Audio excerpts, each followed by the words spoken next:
Hey guys, it's Pastor Jimmy, and this is what we like to call short and sweet. Now, you remember that time that you heard your favorite song, like the song that's better than any other song? The first time you heard it, you were like, that is my favorite song. It replaced whatever song was your favorite song before. And what did you do? You listened to that song over and over and over and over and over again, right? And you played that song on repeat. Well, in reading the Bible and reading the Word of God and reading the life of Jesus here on this earth, where God put on skin and bones and walked this earth as a human being, I see this story that is being repeated over and over and over again, this theme. And I like to call it Jesus on repeat.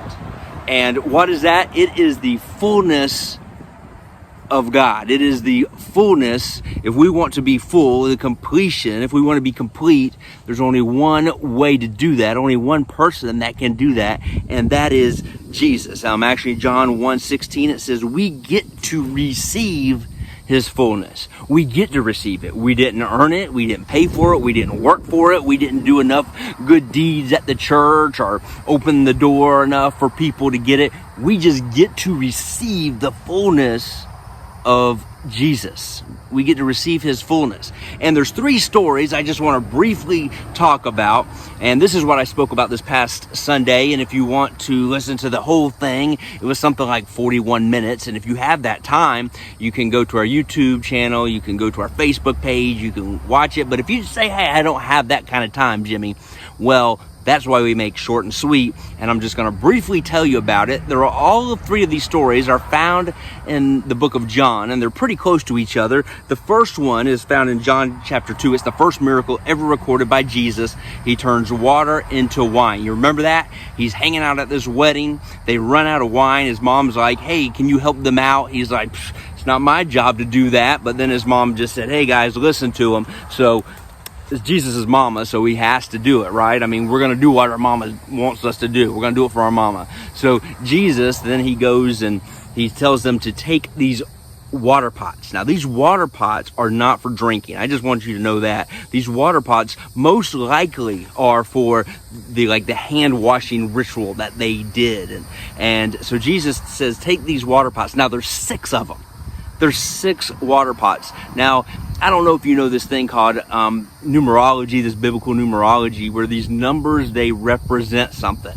And the number 6, it represents mankind. It represents the mistakes, really, of mankind, what we're lacking. So he takes these 6 water pots. I don't know if you're picking up what I'm putting down, but these 6 water pots, that's you and me, okay? That is us as human beings. We are not complete. He takes these 6 water pots, he puts them up, he tells them to fill them up. Now, Jesus, we're the 6 water pots. Jesus walks in as what? Number 7. He's the 7th source. 7 in numerology, it represents, well, the completeness of God, the fullness of God, the perfection of God. Jesus is our 7th source. Jesus tells them to take these 6 water pots, fill them up to the brim. They fill them up to the brim. Why? Why do they fill them up to the brim? Because that's what Jesus does. He don't just fill us up. He fills us all the way up to the brim. He says to fill them up. And then when they go to serve it, he tells them to dip the ladle into it, and they go to serve the water, and then the water turns to wine. Right there, guys, that is the story of salvation. Jesus, our 7th source, goes and he takes what is empty, he fills us up, and he turns. Now, wine represents life in the Bible. That's what it was. The life had ran out of the wedding if they did not have the wine. We have run out of life if we do not have Jesus. He takes these water pots, fills them up, turns the water into wine, puts life into them. That right there is the gospel, God. That is the story of salvation. And you're like, okay, cool. This is a really short and sweet. Not yet, guys, okay? Hang on with me. I got 2 more stories. I'm going to do them really quick, though. The second story we find is this famous story of the Samaritan woman. She goes to the well. Jesus is there hanging out. Jesus Jesus asks her for water, and she's like, why are you asking me for water? You don't even have anything for the water. And he goes, well, actually, if you knew who I was, you would ask me for water, because I have living water. She's like, why don't you give me some of this living water that you're talking about? He said, no, why don't you go get your husband, come back, and I'll give you this living water. She's like, well, I don't have a husband. He said, yeah, you're right, you don't have a husband. He says, actually, you had 5 husbands. They're no longer your husband, and now you're living with this dude, and he's not even your husband. He's just a living boyfriend. She's like, how in the world do you know this? Now, I just want to show you this, though. She's had 5 husbands, right? Now her living boyfriend is number 6. Now, all of a sudden, she meets Jesus. Jesus being what? Number 7. Jesus is our 7th man. Jesus is the one that completes us. Jesus is saying to this woman, all these relationships you've been running to, everything that you've been searching for in these relationships that they did not fill you. There's that emptiness there. God, I'm the only one. I'm who you're looking for.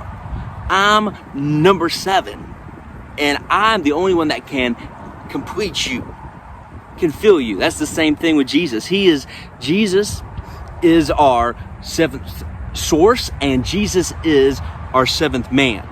Third story, all right?